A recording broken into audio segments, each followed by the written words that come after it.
बुद्धं शरणं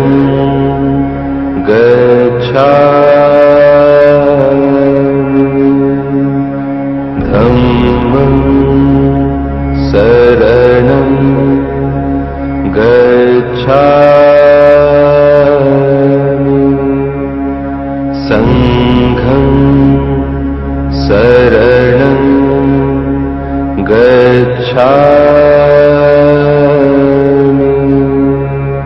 बुद्धं शरणं गच्छामि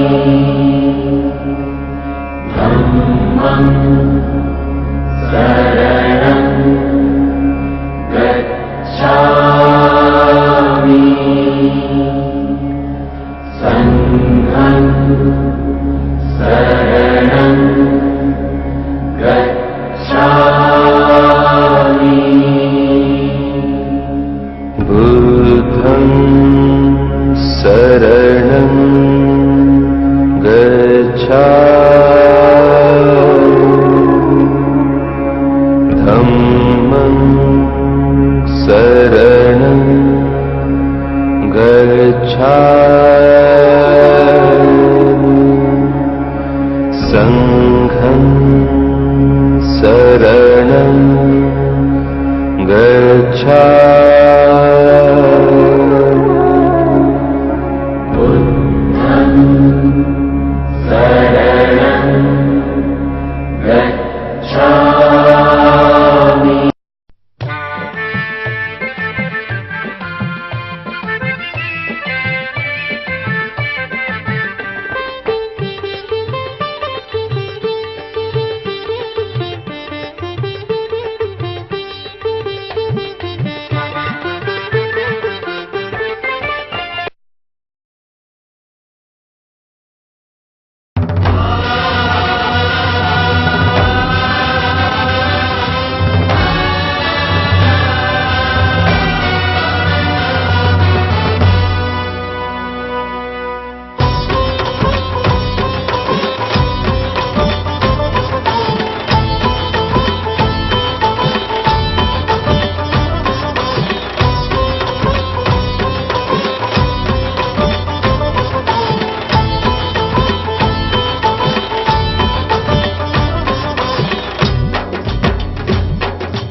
तुम्ही किती विलावा शक्ती आणि किती विलढवा युक्ती तुम्ही करार किती हल्ला लई मजबूत भीमाचा किल्ला तुम्ही किती विलावा शक्ती आणि किती विलढवा युक्ती तुम्ही किती विलावा शक्ती आणि किती विलढवा युक्ती तुम्ही करार किती हल्ला लई मजबूत भीमाचा किल्ला तुम्ही करार किती हल्ला लई मजबूत भीमाचा किल्ला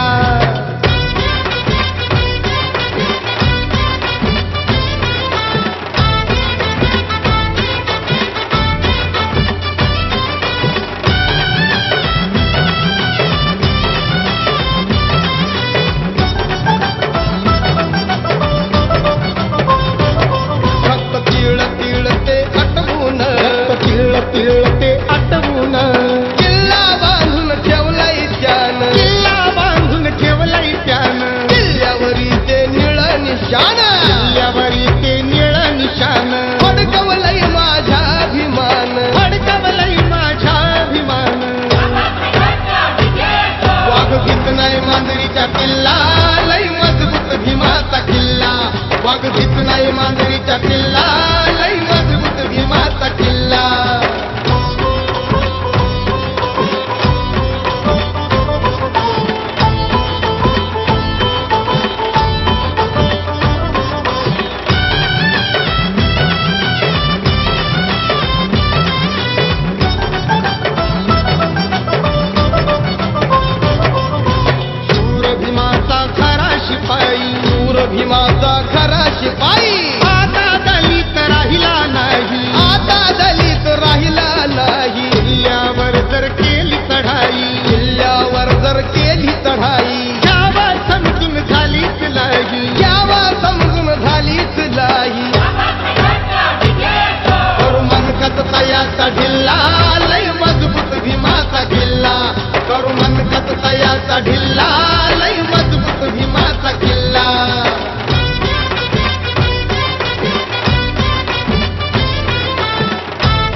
परागणी तावा तुम्ही वारी परतून लावू आम्ही वारी परतून लावू आम्ही फिरवू आम्हीच रे खुमखुमी फिरवू आम्हीच रे खुमखुमी नाही आमच्यात कसली कमी नाही आमच्यात कसली कमी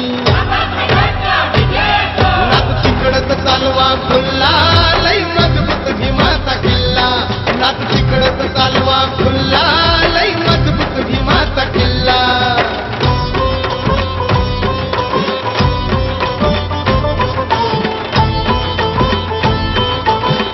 पण मला वाटतं की दादानीच या ठिकाणी याचा शेवट केलेला आहे. दादानीच याचं उत्तर दिलेलं आहे की दीपक कदमवर अख्खा महाराष्ट्र आणि भारत जो तो विश्वास ठेवतोय. आज दीपक कदम पैसा मागला पैसा देईल. मी म्हणतो की या समाजाला शासन करते जमात करण्यासाठी हा मत सुद्धा देईल उद्या आणि हा जो तो समाजाला शासन करणारा समाज आहे तो निर्माण करेल. मला वाटतं की दादा जे आहे तर ते विश्वास संपादन करण्याच्या पायऱ्या ज्या आहेत त्या पायऱ्या आम्ही जे आहेत एक एक पायरी जे ती चढत आहोत. तर या ठिकाणी सामाजिक जे काही लोकशाही असेल आणि आर्थिक लोकशाही जे तर ते जे प्राप्त करणं हे मला वाटतं की पॉलिटिकल डेमोक्रेसीचं जे आहे तर ते दोन उद्दिष्ट आहेत. बाबासाहेब आंबेडकरांनी कॉन्स्टिट्यूशन असेंब्लीमध्ये हे सांगितलेलं आहे की पॉलिटिकल डेमोक्रेसी मी आणलेली आहे. या देशामध्ये सामाजिक लोकशाही नाही. या देशामध्ये हरियाणामध्ये 10 महिन्यात आमचं लेकरू जे ते जाऊन मारलं जातं. मला सांगा तुम्ही की काय आपलेच लेकरं मारावेत आता प्रत्यक्ष किंवा जो दादरीमध्ये एखादा आमचा जो काय अल्पसंख्याकाचा माणूस ठेचून मारला जातोय मला सांगा काय स्वतःच मारावं अशी वाट आपण पाहणार आहोत का? कारण का तर परिस्थिती ही अत्यंत विगारत होत आहे. या ठिकाणी सामाजिक लोकशाही जी आहे तर ती अगदी विसंधीकडे चालली. सामाजिक समरसता या देशामध्ये प्रस्थापित करण्याचा प्रयत्न जो असेल तर ते षडयंत्र सुरू आहे. एकीकडे बाबासाहेब आंबेडकरांची 125वी जयंती ही सामाजिक समरसता म्हणून साजरी केली जात आहे. पण आम्ही जे तर ते आम्हाला या देशामध्ये सामाजिक समता स्थापन करायची सोशल डेमोक्रेसी स्थापन करायची. एक तर आपला जे काही म्हणजे रस्त्यावरची लढाई नाही तर आपलं स्टेजवर आहे भाषण करण्यासाठी इथं जसं म्हणले म्हणजे सर म्हणले आपले तायडे सर या ठिकाणी एक तर स्टेजवर आहे आपलं म्हणजे भाषण करण्यात तज्ञ आहोत किंवा आपण मोर्चा काढण्यात तज्ञ आहोत. तर मला वाटतं की यापेक्षा वेगळा जो मार्ग असेल आणि तो महात्मा फुले शाहू महाराज बाबासाहेब आंबेडकरांचा मार्ग आहे आणि तो मार्ग हा ब्रेन वॉरचा आहे. आणि मला वाटतं की ब्रेन वॉरसाठी जे आहे तर ते आपणाला या ठिकाणाहून जे काही प्रॉडक्ट जो आहे तो तयार करायचा आहे आणि त्या ब्रेन वॉरसाठीचं एलान जे असेल तर ते आपणाला ऑक्टोबर 2016 मध्ये भीमा कोरेगावमध्ये जे ते आपण करू आणि येत्या काळामध्ये ते प्रबोधनकार येतील. अगदी रात्री गायन वादन होईल आणि मनोरंजन होईल उत्सव होईल पण प्रत्यक्ष कृती जी येते ती पुण्यामध्ये बाबासाहेब आंबेडकरांच्या नावानं आंबेडकरवादी मिशन करेल. मला वाटतं की जयंती आपण 125वी साजरी करत असताना ती उत्सवापुरती मर्यादित ठेवू नये. कारण का ती नुसतं म्हणजे जी काय जयंती असेल तर ती काय फक्त काय जल्लोषापुरती मर्यादित ठेवायची नाही. तर मला वाटतं की बाबासाहेब आंबेडकरांचे जे स्वप्न आहे बाबासाहेब आंबेडकरांनी आम्हाला जे काही आदेश दिलेले आहेत तर ते प्रत्यक्ष कृतीत उतरवण्यासाठी जे काही काम असेल तर ते काम मला वाटतं 125व्या जयंतीच्या निमित्तानं झालं पाहिजे. म्हणून आम्ही या ठिकाणी प्रत्यक्ष कृती करतोय. या ठिकाणी मुलांसाठी ज्या म्हणजे स्पर्धा परीक्षेचे मुलं असतील कारण काय तर ही सामाजिक लोकशाही आणि बाकी जे काय राजकीय लोकशाही असेल त्याच्या माध्यमातून सामाजिक लोकशाही आर्थिक लोकशाही आणण्यासाठी या ठिकाणी आम्हाला प्रशासक पाहिजेत आणि आम्हाला शासक पाहिजे. आज आम्हाला डीएम पाहिजे. आज खोडवेकर साहेब सारखे जे आहेत ते अधिकारी पाहिजेत. आजचा हाच डीएम उद्याचा सीएम आणि पीएम जो तो ठरवणार आहे. आणि हे जे मी बरेच जण बघितले फक्त बुद्धिस्ट आंबेडकराइट्स आहेत ते इथून सांगतात जय भीम बाकीचे नाही सांगत लाजतात. खरं आहे हे सांगतो बाकीचं आंबेडकरांचा फायदा तर सगळे घेतात जय भीम म्हणायला खूप लाजतात.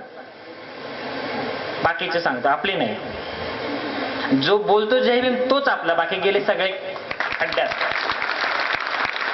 जो जय भीम बोलला सगळ्यामध्ये ना तोच फोडतो शासक वर्ग म्हणून. कारण सर या ठिकाणी दादा 25 वर्षापूर्वी जन्मलेल्या लोकांना मी म्हणतोय आयस व्हा पण मी कधीच म्हणत नाही हे जे लेकरं आहेत मला वाटतं हे लेकरं हे उद्याचे शासन करते जमातच पाहिजे मला आणि त्याच्यासाठी जे ते काम करतो. जसं तुमची पिढी माझ्या पिढीमध्ये 20 वर्षाचा अंतर आहे 25 वर्षाचा अंतर आहे.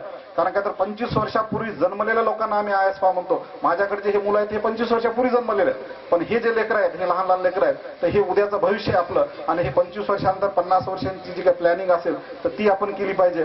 कोणीतरी बोललं की थिंक टँक पाहिजे तर या ठिकाणी आंबेडकरवादी मिशनमध्ये मिशनचा नाही तर सगळ्या समाजाचा बहुजन समाजाचा थिंक टँक सुद्धा आजच आम्ही त्याचं इनिशिएटिव्ह करतोय.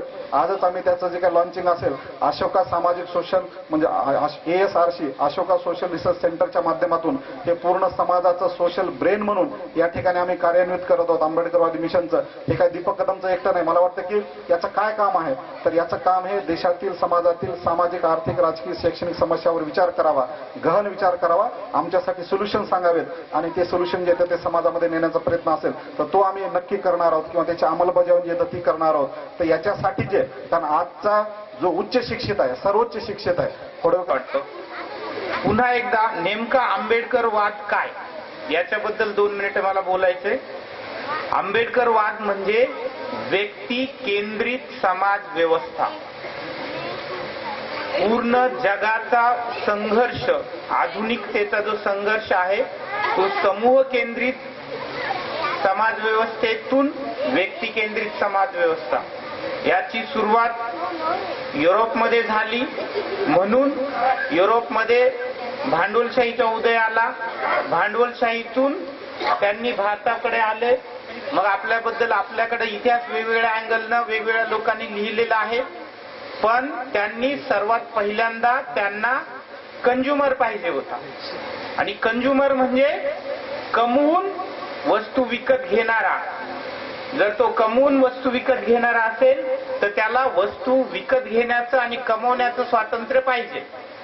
म्हणून व्यक्ती केंद्रित समाज व्यवस्था. पण आपलं मिशन किंवा आपला आंबेडकरी विचार किंवा आंबेडकरवाद हा कमवून वस्तू घेणारा व्यक्ती केंद्रापुरता नाही, तर एक व्यक्ती एक मूल्य ही राजकीय लोकशाही, एक व्यक्ती एक सामाजिक मूल्य ही सामाजिक लोकशाही, आणि तशाच प्रकारे त्याला एक व्यक्ती त्याला प्रोपोगेट आणि प्रॅक्टिस हे धर्माचं स्वातंत्र्य, संस्कृतीचं स्वातंत्र्य हे जे आपल्या right to equality, right to religion किंवा सगळे घटनेच्या कलमांमध्ये जे झालं, ह्या सगळ्या विचाराला मानणारा वाद, मानवतावाद म्हणजे आंबेडकरवाद.